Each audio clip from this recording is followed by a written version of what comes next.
Merci beaucoup. En fait, le plan de la présentation, on va passer en revue les conditions pour demander une TFE, les outils ensuite pour déposer une TFE ainsi que la mise à jour, ainsi que les outils pour la mise à jour d'une TFE en cours, pour terminer avec la période de questions. L'objectif est de passer en revue les étapes pour la demande et l'obtention d'une TFE ou pour la mise à jour d'une TFE en cours. Prochaine diapo, s'il vous plaît.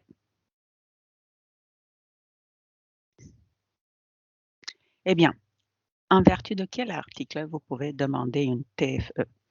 C'est en vertu de l'article 5.6 du PSAQ qui prévoit qu'une entité visée peut être dispensée de respecter de façon stricte certaines exigences de quelque norme. Eh bien, ce type d'exception qui en compte des aspects de nature technique est désigné sous l'appellation d'exception pour raison technique, TFE, ou dérivé du terme anglais Technical Feasibility Exception. Je vais utiliser l'acronyme anglais TFE. Ce type d'exception ne s'applique pas à toutes les normes, mais s'applique uniquement aux exigences des normes sur la protection des infrastructures critiques ou les normes CIP. Prochaine diapo, s'il vous plaît. Eh bien, voyons quelques cas de figure pour recourir à une TFE. Par exemple, il n'est pas techniquement faisable d'effectuer l'action ou il est impossible de le faire dû aux limitations techniques de l'actif électronique. Il est irréalisable d'effectuer l'action lors de l'exploitation du réseau où celle-ci pourrait affecter défavorablement la fiabilité du RTP à tel point que cet effet défavorable surpasse le gain obtenu au niveau de la fiabilité en assurant la stricte conformité à l'exigence. Bien que ce soit techniquement possible et réalisable lors de l'exploitation du réseau, l'entité visée ne pourra se conformer à l'exigence à la date prévue par la norme étant donné les facteurs suivants: ressources techniques limitées, disponibilité réduite de l'équipement ou des composantes requises. Il est nécessaire de construire, d'installer ou de modifier l'équipement au cours des retraits planifiés. Prochaine diapo, s'il vous plaît. Maintenant, une fois qu'on a vu les conditions pour demander une TFE, voici maintenant les outils pour déposer. Vous avez à la section surveillance du site Internet, sous l'onglet formulaire, le formulaire pour la demande d'exception pour raison technique. Vous avez également une liste des normes, CIP bien évidemment, et les exigences correspondantes ainsi que les alinéas. Eh bien, quand est-ce que vous pouvez recourir à une TFE? Le texte de l'exigence dit comme suit: lorsque techniquement faisable, si cela est techniquement faisable. Donc, ça vous ouvre la porte d'obtenir une dérogation à l'exigence de la norme. Prochaine diapo, s'il vous plaît. Passons maintenant en revue quelques champs du formulaire pour la demande d'une exception technique. Eh bien, je ne vais pas m'attarder sur tous les champs, mais quelques-unes en particulier. Par exemple, le tableau où vous devez inscrire le nombre d'actifs électroniques couverts. Au moment quand vous remplissez le formulaire, je vous suggère de consulter les notes de bas de page. Eh bien, si vous avez déjà une liste où vous avez inscrit les actifs électroniques pour lesquels vous voulez demander une TFE, vous pouvez avoir un tableau dans ce document-là, mais faites en sorte que le tableau que vous avez dans le document que vous pouvez déposer comme pièce justificative, le tableau a le même en tête que le tableau que vous avez dans le formulaire affiché sur le site de la surveillance, à la section surveillance. En ce qui a trait aux colonnes du tableau, vous devez indiquer le type d'actif. Vous devez également indiquer le type d'appareil, le modèle. Vous devez indiquer également le numéro d'identification unique de l'appareil. Ici, c'est un numéro d'identification unique qui est normalement assigné par l'entité. C'est sûr que peut-être vous avez un inventaire à l'interne. Vous pouvez utiliser le numéro d'inventaire. Il faut que ce soit pour des fins de traçabilité. Si vous voulez, vous pouvez utiliser le numéro de série, mais le numéro d'inventaire, c'est un numéro d'identification unique qui est assigné par l'entité. Vous devez également spécifier l'emplacement physique de l'appareil, dans quel actif critique, est-ce que c'est un poste de transformation, dans une centrale. Ensuite, vous passez à la date de mise en application de l'appareil, si c'est réel, déjà fait ou prévu dans un futur plus ou moins proche. Ensuite, il est important de spécifier si jamais vous avez rempli une déclaration de non-conformité ou si vous avez été sujet à un processus de déclaration sur la conformité ciblée pour la norme et l'exigence qui donne droit à une TFE, qui vous donne la possibilité de demander une TFE. Pourquoi? Si jamais vous avez déposé une déclaration de non-conformité pour un actif électronique pour laquelle ensuite vous demandez une TFE, eh bien, au moment quand la TFE est acceptée, le NPCC considère que cette non-conformité est atténuée. Pourquoi? Parce que c'est comme une dérogation à l'exigence d'une norme. On vous accorde cette dérogation-là, donc la non-conformité est déjà atténuée. C'est la même chose dans le cas de l'exercice de déclaration sur la conformité ciblée. On considère que si jamais il y a une non-conformité, au moment où vous déposez cette demande, la non-conformité est atténuée. Ensuite, c'est sûr que cette demande de TFE, il est souhaitable que cette demande soit terminée à un moment donné. Si vous connaissez cette date quand la TFE se termine, par exemple, quand vous mettez hors service l'appareil ou quand l'actif devient conforme, vous devez indiquer la date dans la colonne appropriée. Si vous ne savez pas pour le moment, vous mettez sans objet. Ensuite, vous devez répondre quelle est la raison de cette demande de TFE. Eh bien, toujours consulter les notes de bas de page parce qu'on vous donne quelques choix qui correspondent à des raisons acceptables. Effet négatif sur la fiabilité du réseau de transport principal, vous ne pouvez pas vous conformer à la date requise, il y a un coût excessif qui dépasse le gain en fiabilité. Vous pouvez choisir les raisons acceptables qui s'appliquent à votre situation, mais bien évidemment, vous pouvez toujours inscrire la raison qui s'applique dans votre cas. Eh bien, prochaine diapo, s'il vous plaît.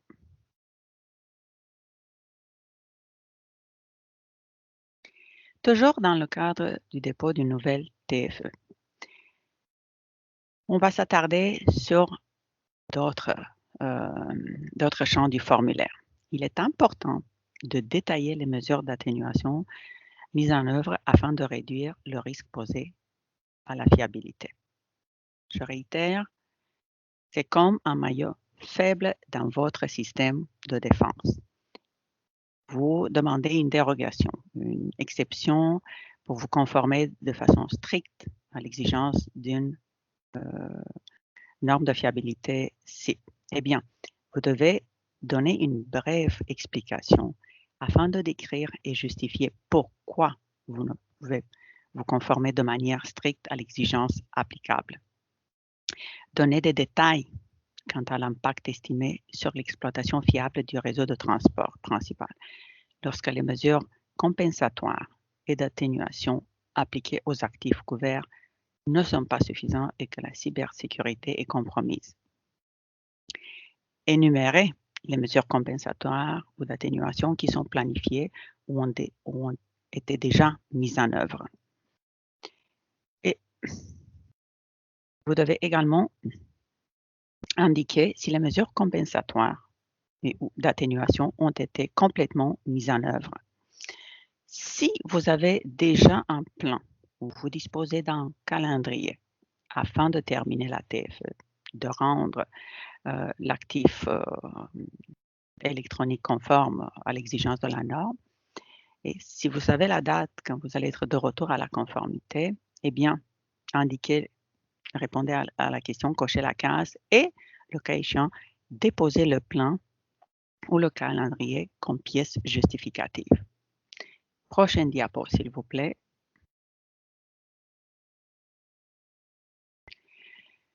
Ensuite, vous devez déposer le formulaire ainsi que les pièces justificatives, si vous en avez bien évidemment, dans un mandat d'exception pour raison technique.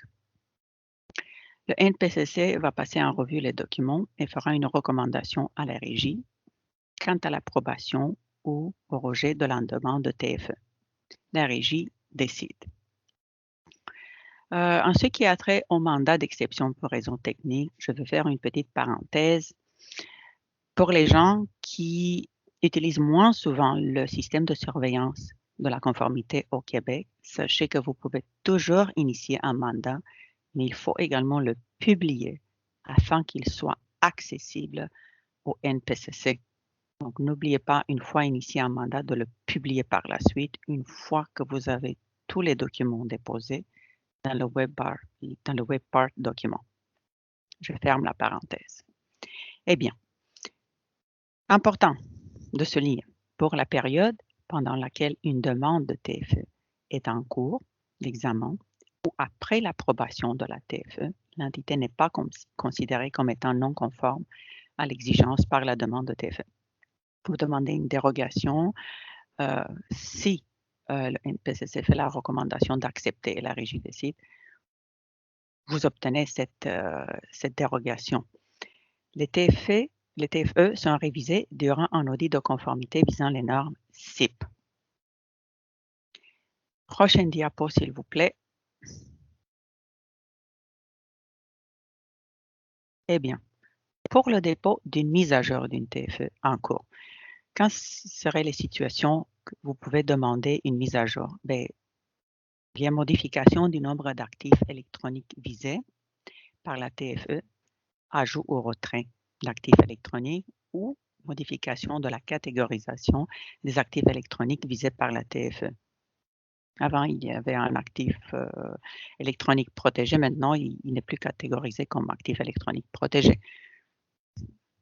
Ça dépend de la configuration de votre périmètre de sécurité électronique.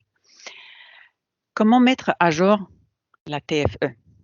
Vous devez utiliser le même formulaire de demande de TFE, bien évidemment, avec des données mises à jour, en spécifiant qu'il s'agit d'une mise à jour dans la case appropriée.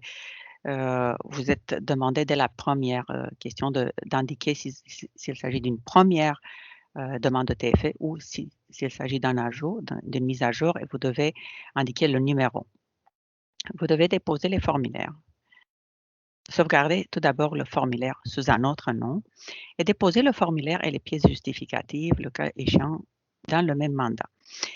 Essayez de séparer le formulaire initial des mises à jour subséquentes.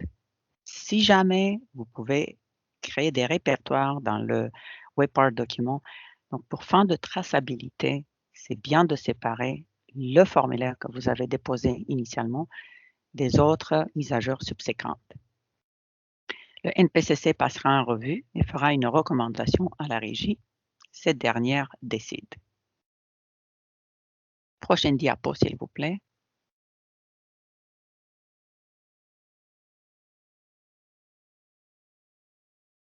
Comment terminer une TFE en cours? Quand vraiment la terminer, si vous avez déposé un calendrier, un échéancier ou un plan dans lequel vous avez spécifié une date pour laquelle vous terminez la TFE, c'est à ce moment-là, donc lorsque connu à une date précise, quand il y a un retrait ou vente de l'actif électronique, ou quand il y a la modification de la catégorisation des actifs électroniques visés par la TFE. Les actifs électroniques ne sont plus visés par les normes CIP. Il y a le retrait. Prochaine diapo, s'il vous plaît. Mais il peut y avoir également le cas où les actifs électroniques sont visés à nouveau par l'exigence de la norme CIP. Donc, elles sont rendues maintenant conformes. Eh bien, dans ce cas-ci, l'entité doit démontrer sa conformité à l'exigence lors d'un processus de surveillance. Comment terminer la TFE? Utiliser le même formulaire de demande de TFE en spécifiant qu'il s'agit d'une mise à jour et fournir la date quand la TFE est terminée à la case appropriée. Bien évidemment, fin de traçabilité, toujours séparer les formulaires de demande entre eux. Déposer le formulaire et les pièces justificatives, si vous en avez, bien évidemment, dans le même mandat. Le NPCC passe en revue et fait une recommandation à la régie. Cette dernière décide. Ceci met fin à ma présentation. Prochaine diapo. Merci de votre attention. C'était une présentation assez courte. J'attends maintenant les questions. Alors, nous avons une première question. En déposant un TFE, est-ce que l'entité visée est exemptée de faire une déclaration de non-conformité? En effet, vous devez déposer la demande. D'habitude, ça ne prend pas beaucoup de temps, donc vous êtes exempté de faire une déclaration de non-conformité, mais n'oubliez pas de déposer la TFE, de faire la demande de TFE. Une autre question. Est-ce que l'enregistrement est toujours en cours? Je crois que oui.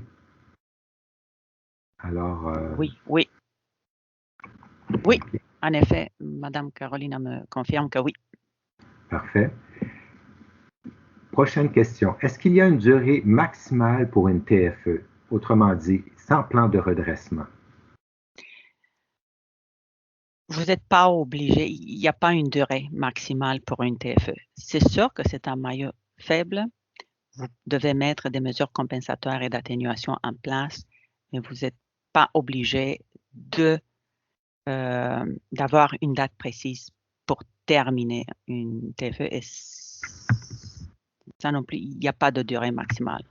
Ça dépend des besoins de l'entité. D'accord. Alors, on attend après les questions.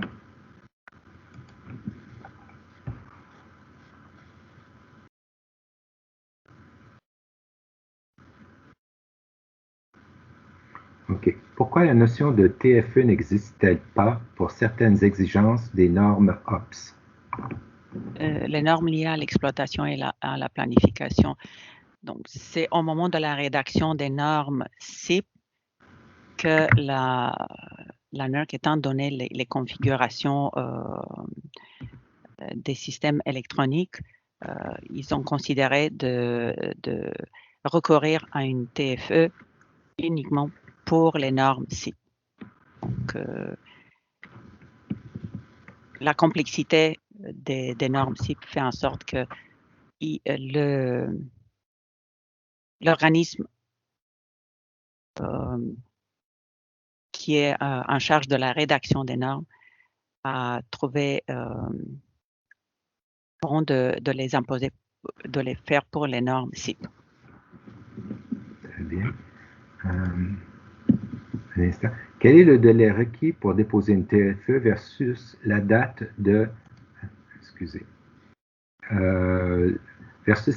mise en vigueur de la norme?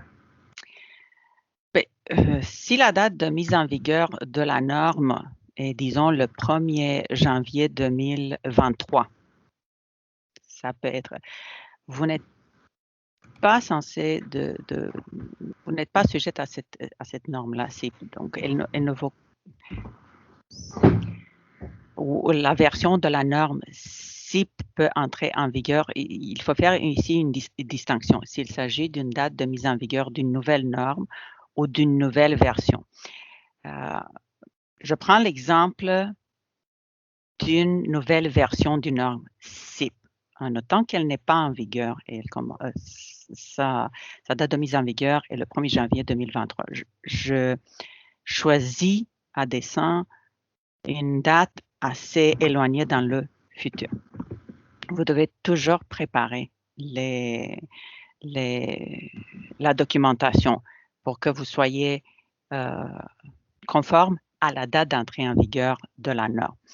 Cependant, plus vous approchez de la date de mise en vigueur de la norme, et si vous constatez que vous ne pouvez pas vous conformer aux exigences pour lesquelles vous pouvez demander une TFE, je vous suggère, c'est moi qui vous parle, je n'ai pas vérifié auprès du NPCC.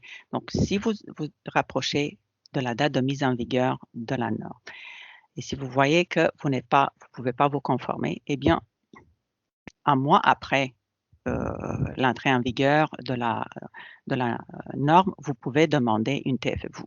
Vous savez que vous allez être visé par la norme, alors vous pouvez déposer la TFE un mois avant l'entrée en vigueur de la norme. C'est sûr que vous pouvez le faire après. Donc, mais déjà un mois à l'avance, ça serait mieux. Ensuite, si jamais il y a une nouvelle version d'une norme déjà en vigueur, et si vous êtes déjà sujette de la version qui est déjà en vigueur, vous devez sans tarder déposer la TFE, parce que si vous êtes visé, et si vous ne rencontrez pas les exigences de la norme, il semble que vous êtes non conforme, donc vous devez déposer sans tarder la TFE. Parfait. La prochaine question, c'est, on demande, c'est quoi l'équivalent du TFE pour les PRC? Il n'y a pas de TFE pour les normes liées à l'exploitation et à la planification.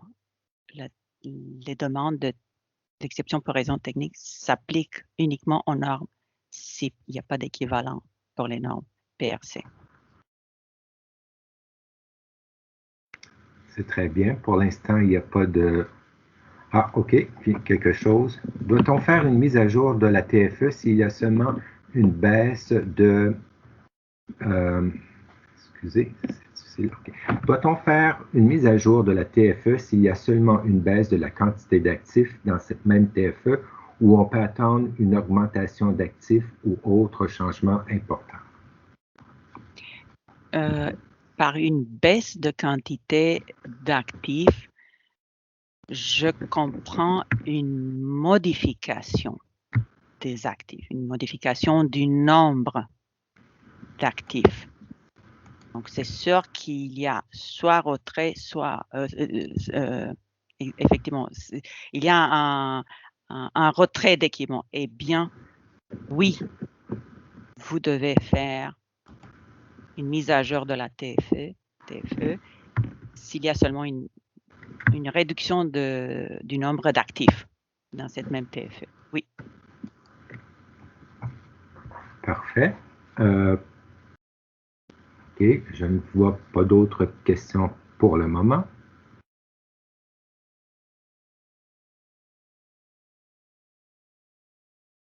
Oui, c'est donc, oui, effectivement, c'est un changement, c'est une modification. C'est une modification. OK, parfait. OK, s'il vous plaît, clarifiez la notion de déclaration de non-conformité versus le dépôt d'une TFE. Souvent, on déclare une non-conformité en raison des difficultés techniques ou de délai. Tout d'abord,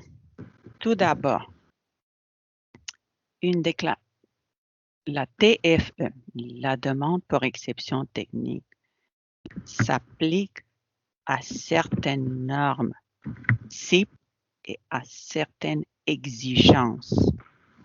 Je vais prier Madame Carolina Sepulveda d'afficher la diapo 5. S'il vous plaît. Donc, il y a, s'il vous plaît, Madame Sepulveda, pouvez-vous afficher la diapo numéro 5? D'accord. Donc, je vais retourner aux questions. Désolé, je m'excuse. Donc, je vais reprendre la notion de déclaration de non-conformité versus le dépôt d'une TFE. Vous pouvez déposer des demandes pour obtenir une exception pour raison technique uniquement pour ces normes CIP qui sont affichées présentement à l'écran et pour les exigences correspondantes. C'est le seul moment. Si vous êtes visé par l'exigence E1 de la norme CIP 5.005.5, vous pouvez déposer une TFE. Si vous rencontrez des délais pour les autres normes CIP ou pour les normes liées à l'exploitation et à la planification, vous devez déposer, si vous n'êtes pas conforme à la date quand vous devez l'être, vous déposez une déclaration de non-conformité. Une demande d'exception pour raison technique, c'est juste une dérogation d'être conforme de manière stricte à l'énoncé de l'exigence de ces normes CIP. Vous ne pouvez pas recourir à une TFE si jamais vous rencontrez un délai dans le cas d'une norme liée à l'exploitation ou à la planification. Si vous devez déposer des documents pour les installations, les données de modélisation au coordonnateur de la planification et vous rencontrez un délai, vous ne pouvez pas demander une exception pour raison technique. Si vous ne l'avez pas faite, vous remplissez une déclaration de non-conformité. On vous permet de déroger à l'exigence E1 de la norme CIP 5.5 si vous rencontrez certaines conditions, si vous remplissez les conditions qui ont été énumérées à la diapo numéro 4. Donc, vous avez l'obligation de toujours déclarer des non-conformités, de déposer une déclaration de non-conformité pour les normes liées à l'exploitation et à la planification ou pour les autres normes CIP qui ne sont pas visées par la demande d'exception pour raison technique.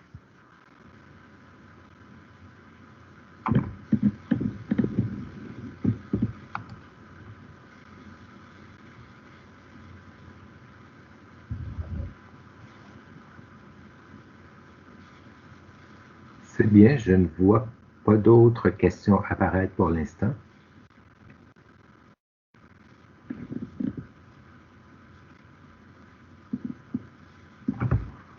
Bon, s'il n'y a pas de questions, je vais prier maintenant Monsieur Patrick Palumbo. Il va présenter les problèmes communs relatifs à l'exigence E2 de la norme PRC 24. Merci. Je donne la parole à Monsieur Palumbo.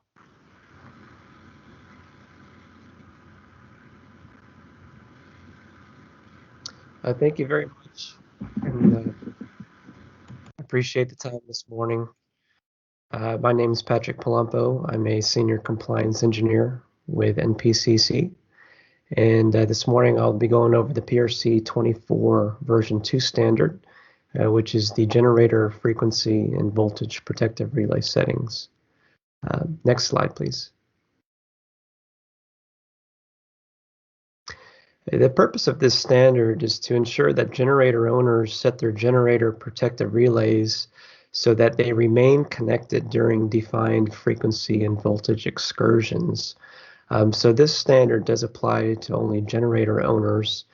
And one thing I want to start this presentation off with is the point that you are not required to have frequency or voltage protective relaying installed.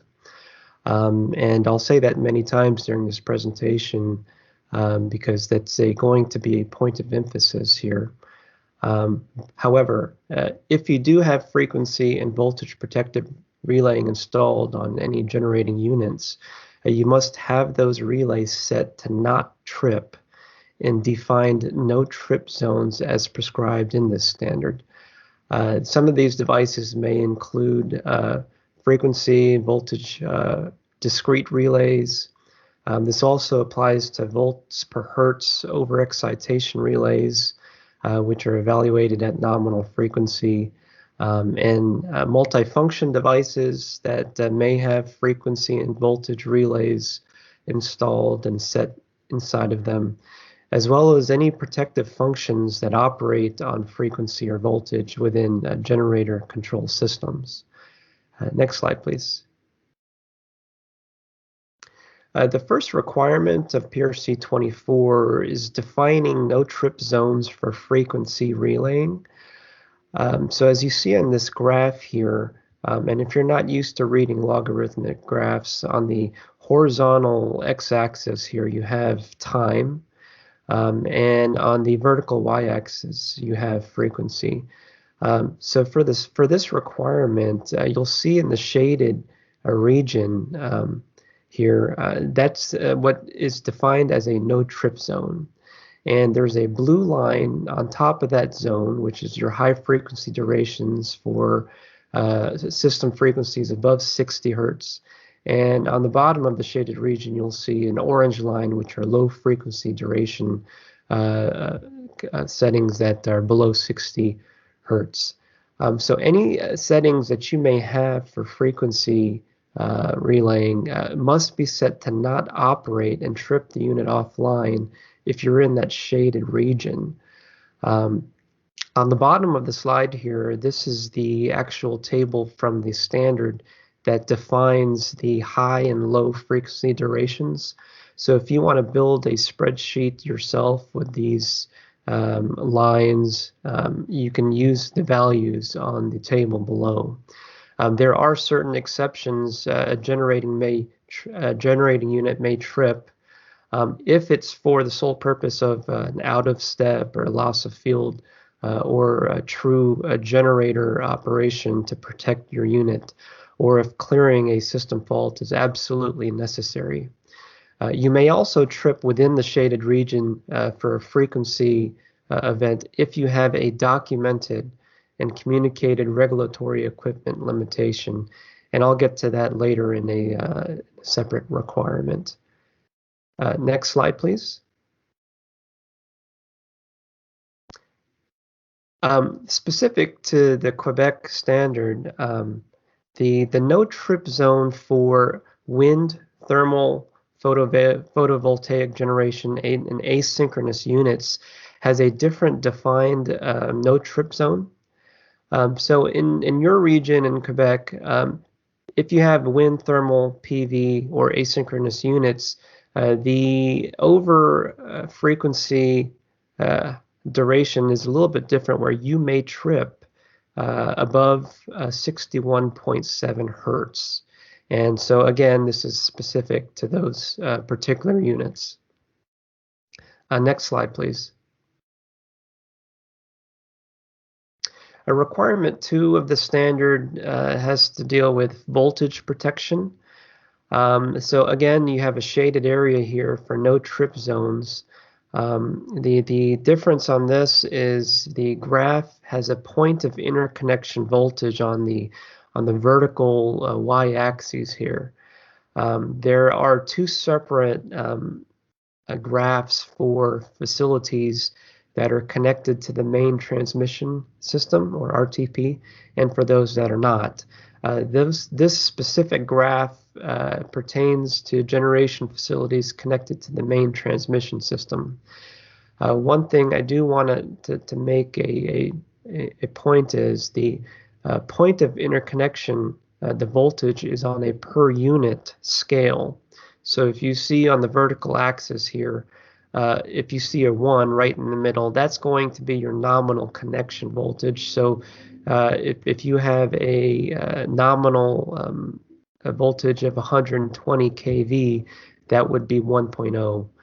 And again, you may be able to trip your unit offline that is within the no trip zone if it's in accordance with a remedial action scheme or other protective functions such as out of step or loss of field, or if you also have a documented or communicated regulatory or equipment limitation.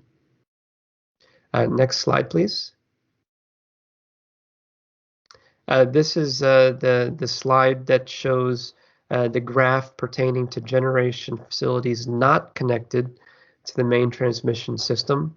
You can see at the top of the graph there are some provisions that the no trip zone has been lowered, and you may trip above 1.2 per unit at the point of interconnection.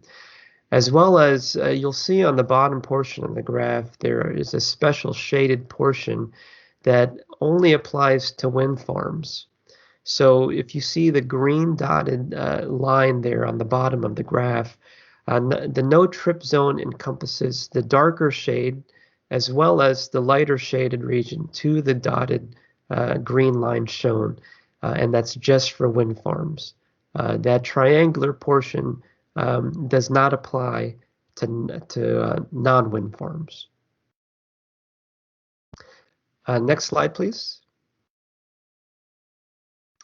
The one thing that may become a little bit confusing is these voltage ride-through curves are set at a per unit voltage base. So to keep things simple, a protection is usually set from the generator terminals, where your voltage from a generator terminal is typically 15 kilovolts, and you must convert from that 15, as an example, 15 kV base voltage through your generator step-up transformer voltage, as well as the step-up transformer impedance, and as well as taking into account the tap of the generator step-up transformer. And that's how you get your per unit point of interconnection voltage. And these curves apply to voltage excursions regardless of the type of initiating event. And they also assume 60 hertz. Next slide, please. Requirement 3 of the standard mentions that the generator owner shall document each known regulatory or equipment limitation that prevents the generating unit with frequency or voltage relays from meeting the no trip zone shaded areas as shown in the previous slides.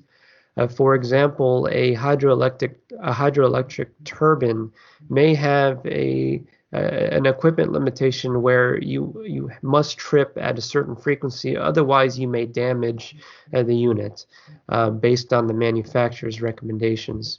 So if you cannot meet a no trip zone shaded region shown below, shown in the prior slides, that is okay, but you must document that equipment limitation appropriately. And the generator owner shall communicate this limitation or removal of a documented limitation to the planning coordinator or transmission planner within 30 days of identification or a repair of that equipment that removes the limitation or a replacement of the equipment causing the limitation. Next slide, please. A requirement 4 is for the generator owner to provide generator protection trip settings associated with the requirements R1 and R2 to the planning coordinator or transmission planner within 60 days upon receipt of a written request. Next slide, please. One of the major changes between PRC 24 version 1 and version 2, and version 2 of this standard became effective in Quebec April 1st of this year, is that there's a clarification that frequency and voltage protective relays should be pertaining to dispersed power producing resources on individual generating units are applicable. It also clarifies that frequency and voltage protective relays applied on equipment from the individual generating unit of the dispersed power producing resource up to the point of interconnection are also applicable. So the major changes is just the words to show that dispersed power resources and the equipment up to the point of interconnection are also applicable. The slides shown below with the curves, those will be the same between version 1 and version 2 of this standard. Next slide, please. The implementation plan for version 1 of PRC 24, at this time, you should have been 100% compliant by October 1st. And for any newly subjected facilities, and this is the dispersed power producing resources, as well as any of the equipment leading up to the point of interconnection, there is an implementation plan for version 2 shown below with a 40% requirement by July 1st of next year. And this is just facilities that would be applicable to PRC 24-2. So if you don't have any dispersed power producing resources, or you've already covered all equipment leading up to the point of interconnection, there should be no changes. You should already be 100% compliant by October 1st of this year. Next slide, please. Just in the summary, I do want to make another major point that I started the presentation with is, as a generator owner, you are not required to have frequency or voltage protective relaying installed. However, if installed, you must make sure that your settings are set to not operate in the no-trip zone as defined in the graphs. Dispersed power producing resources with frequency or voltage protective relaying are applicable, and you must review your settings on generator protection, bus protection, generator step-up transformer protection, and line protection to make sure that you do not have frequency or voltage settings to trip as defined in the no-trip zones. And if you do, you must document and communicate, if necessary, each known regulatory or equipment limitation. And next slide, please. Just for informational purpose, since 2017, NPCC has seen 47 total violations in regards to PRC 24. 13 of violations pertain to frequency settings. 26 violations pertain to voltage settings, and 8 violations pertain to those documentations of limitations. Next slide, please. One of the issues with the standard that many manufacturers of generating units for photovoltaic type of generating resources, it was found that many of these PV resources interpreted these graphs as, if you're outside the no trip zone, they interpreted them as a must trip zone. And there was a 1200 megawatt event that occurred on the western portion of the United States that occurred, and one of the contributing causes was some generator owners interpreted these non-shaded areas to be must trip zones. So one thing I want to again mention is that you are not obligated to trip at all, but if you do trip, you must be outside the no trip zone. Next slide, please. Another common issue that was found, and this was in reference to the tables, these tables shown in the standard define the curves, and many protection and control settings engineers, if they read this table and they see the word instantaneous, that could be interpreted as a must trip verbiage. So one point of clarification is if you're reading the tables and you're not going by the graphs, the word instantaneous does not mean must trip. It is a may trip. Next slide, please. Another issue that has been found is that some generator owners are not setting voltage protective relays on a per unit voltage based on the point of interconnection. Voltage protection relay settings should account for the actual tap settings of transformers between the generator and the point of interconnection. So if your generator step-up transformer has a tap setting of 115 kilovolts, per example, and your point of interconnection from a system basis is 120 kilovolts, you must account for the actual tap settings of the generator as well as the impedance of the transformer, as well as conversions from your relay settings to the point of interconnection. There is a good implementation guidance document on the NERC website that shows how to perform these calculations properly. Next slide, please. Another issue is the implementation plan. It was found that some owners calculated percentages based on the number of protection relays installed and not on a per facility basis. And at this point for PRC 24-1, you should already be at 100%, so that should have been a non-issue. But going forward, your percent completes for the implementation plan is a per facility basis, not the amount of protection relays installed. Next slide, please. And that's all I had, and I'll gladly take any questions.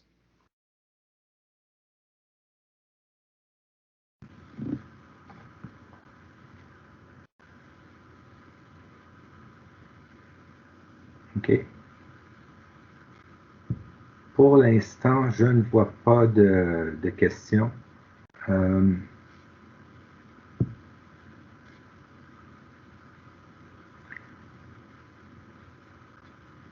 On attend encore une minute, Philippe. Très bien. À 45, s'il n'y a pas de questions, on va passer à la prochaine présentation.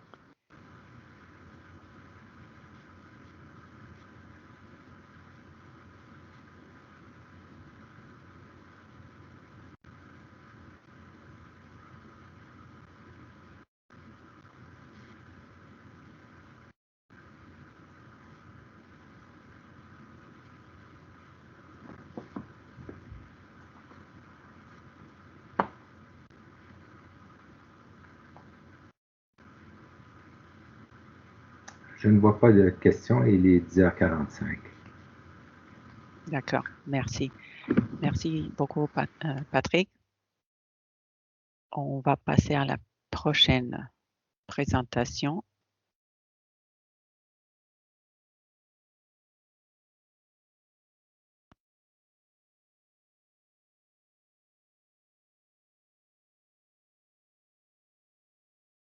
D'accord, merci beaucoup. La prochaine présentation vise la procédure pour la déclaration des non-conformités en lien avec la COVID-19. Prochaine diapo, s'il vous plaît. Le plan de la présentation. Je vais faire un petit rappel quant aux mesures mises en œuvre depuis le début de la pandémie, pour ensuite passer en revue les outils pour déclarer une non-conformité en lien avec la COVID-19. Le troisième point, il va y avoir la méthode de disposition et comment considérer de tels cas dans le futur, pour ensuite passer à la période de questions. L'objectif est donc présenter les conditions à remplir pour la déclaration d'une non-conformité en lien avec la COVID-19 et les outils mis en place ainsi que la méthode de disposition. Prochaine diapo, s'il vous plaît.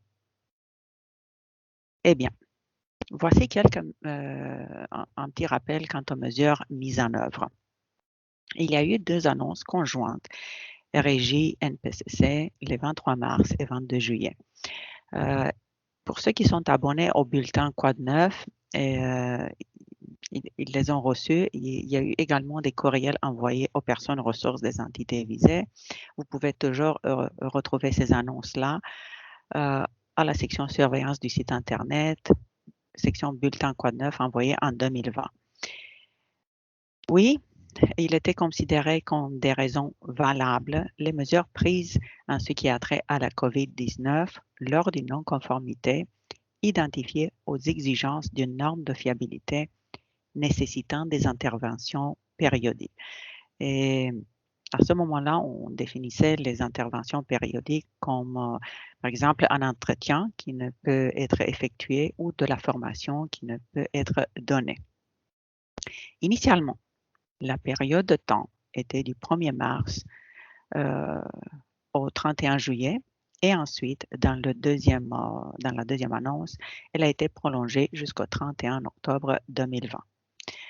Le 8 février, la Régie a mis en place une page web spécialement dédiée aux communications et mesures en lien avec la COVID-19. Eh bien, l'annonce stipulait que les informations précédentes demandaient aux entités visées de documenter toutes les interventions périodiques ou les formations qui seraient annulées en raison de la COVID-19. Compte tenu de la prolongation de la durée de la pandémie, les entités visées étaient censées documenter et aviser la Régie et le NPCC des non-conformités en lien avec la COVID-19 identifiées par les entités visées durant la période du 1er mars au 30 juin 2021. Donc, les entités ont demandé aux entités de documenter et aviser, donc de déposer des déclarations de non-conformité en lien avec la COVID-19. Il y avait également un formulaire mis à la disposition des entités visées, toujours disponible à la page web spécialement dédiée aux communications et mesures en lien avec la COVID-19. Prochaine diapo, s'il vous plaît. Il est donc important de préciser les conditions à remplir pour déclarer une telle non-conformité. Il s'agissait des non-conformités identifiées aux exigences d'une norme de fiabilité nécessitant des interventions périodiques. Un entretien manqué ou formation des employés qui n'a pas été donnée. Bien évidemment, les entités visées devaient continuer à documenter toutes les interventions périodiques qui n'étaient pas effectuées et de les déclarer. Et ça reste inchangé l'obligation des entités visées de déclarer des non-conformités pour des situations autres que celles visant les activités périodiques. Prochaine diapo. Il y avait un formulaire à remplir. Je ne vais pas m'attarder sur toutes les colonnes, mais comme dans tous les autres formulaires de déclaration de non-conformité. Quand il s'agit de non-conformité, il serait toujours préférable, et je réitère le point que j'avais fait à la première présentation, de mettre des mesures en place le plus rapidement possible de remédier à cette non-conformité. Eh bien, dans le formulaire à remplir, vous devez détailler les dommages possibles associés à la non-conformité, ainsi que les actions prises pour le retour à la conformité. Vous devez également détailler les actions prises afin de réduire le risque posé à la fiabilité. Comme je disais tantôt, il peut y avoir des non-conformités, mais le plus important est de remédier le plus rapidement possible et d'être de retour à la conformité le plus rapidement possible. Prochaine diapo, s'il vous plaît. Ensuite, une fois le formulaire complété, fois les détails donnés, vous devez déposer le formulaire ainsi que les pièces justificatives, si jamais il y en avait, dans un mandat de rapport par exception dont le titre débute par le mot COVID dans le système de surveillance de la conformité au Québec. Pourquoi le mandat de rapport par exception? comme le processus a été retiré de la liste des processus de surveillance, nous avons considéré que ce serait le meilleur mandat, étant donné que la non-conformité est quand même particulière. Donc, on ne voulait pas utiliser le même mandat pour la déclaration de non-conformité qui n'est pas liée à la COVID-19. Le NPCC passe en revue les documents et fait une recommandation à la régie quant au traitement de la non-conformité. On verra ensuite la méthode de disposition. Il y a deux cas de figure, rares mais possibles. Peut y avoir la situation où la non-conformité n'est pas liée à la COVID-19. Donc, il ne s'agit pas d'une intervention périodique. Éventuellement, l'entité sera avisée de remplir une déclaration de non-conformité. La non-conformité est en lien avec la COVID-19. Deuxième situation. Prochaine diapo. Eh bien, comme méthode de disposition, la recommandation du NPCC sera en fait que ce cas ne sera pas considéré comme une possible non-conformité dans le cadre d'un prochain audit de conformité prévu pour l'entité. La régie prend acte de cette recommandation sans lettre d'approbation de sa part pour justement accélérer le traitement de la non-conformité. Prochaine diapo, s'il vous plaît. Eh bien, afin d'assurer le suivi de cette non-conformité, la recommandation du NPCC est déposée dans le SSCQ dans un répertoire spécialement dédié au prochain processus de surveillance, justement pour ne pas être considéré une possible non-conformité, cette non-conformité, lors d'un prochain audit. Le NPCC dépose également une lettre dans le mandat correspondant pour notifier l'entité de la réception de la non-conformité et ainsi de décrire la méthode de disposition et comment considérer un tel cas dans le cadre d'un prochain audit de conformité. Ceci met fin à cette présentation. C'est maintenant la période de questions. On va attendre. Oui. Pour l'instant, il n'y a pas de questions. On va attendre encore une minute.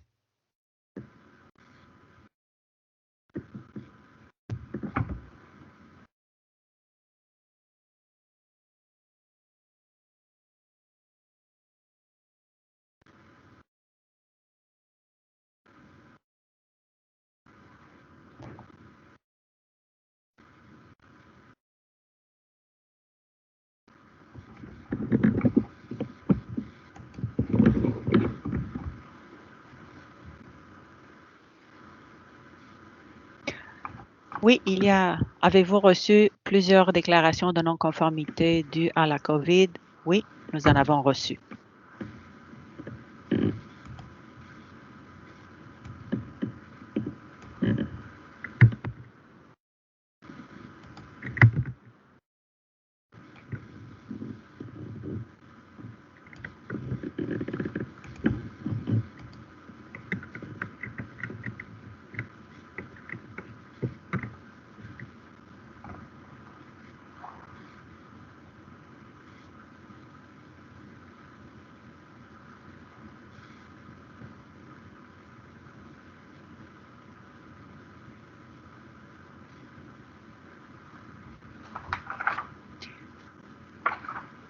Je ne vois pas d'autres questions. Ah!